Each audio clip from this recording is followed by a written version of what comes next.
আসসালামু আলাইকুম।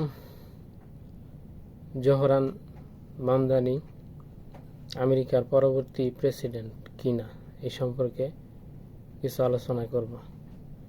আসলে সে আমেরিকার পরবর্তী প্রেসিডেন্ট হবে কি না হবে সেটা আমরা পরবর্তীতে দেখতে পারব। কিন্তু যেই কথাটা সেটা হচ্ছে আসলেই যারা শুরু থেকে শুরু করে তারা ছোট ছোট পদ থেকেই সামনের দিকে অগ্রসর হয়। ডোনাল্ড ট্রাম্প সেও কিন্তু একটা সিটির মেয়র ছিলেন, আরও অনেক পদে হয়তো থাকতে পারেন। তো একদিনেই এক রাতারাতেই সে আমেরিকার প্রেসিডেন্ট হয়ে যায়নি।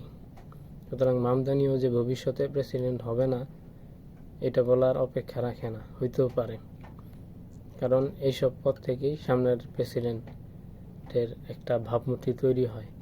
আর তিনি যেভাবে বিশ্ব রাজনীতিতে একটা হুঙ্কার দিলেন, এটা তার সামনের প্রেসিডেন্ট হওয়ার জন্য একটা প্রথম পদক্ষেপ হইতেই পারে।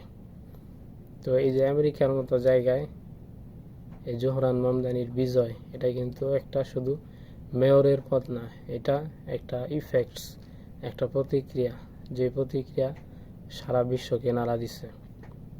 এই জোহরান মামদানির বিজয় অন্যান্য সময়ও তো মেয়র হয়, কিন্তু এত আলোচনা সমালোচনা হয় না, কিন্তু এখন কেন হইতেছে?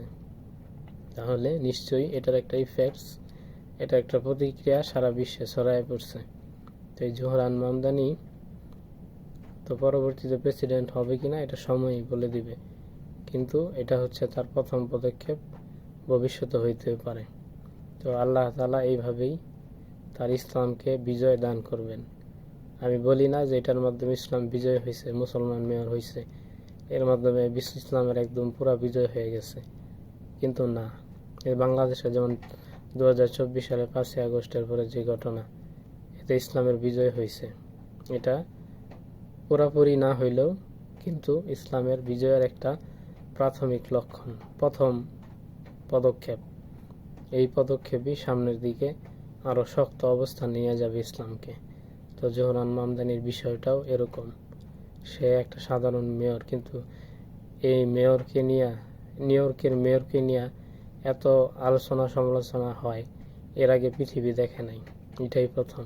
তার মানে এটা হলো একটা বিশাল ইফেক্ট, বিশাল প্রতিক্রিয়া, যেটা আমেরিকার ভবিষ্যৎ রাজনীতি ইসলামের দিকে ঝুঁকতেছে, এটাই প্রমাণ করে।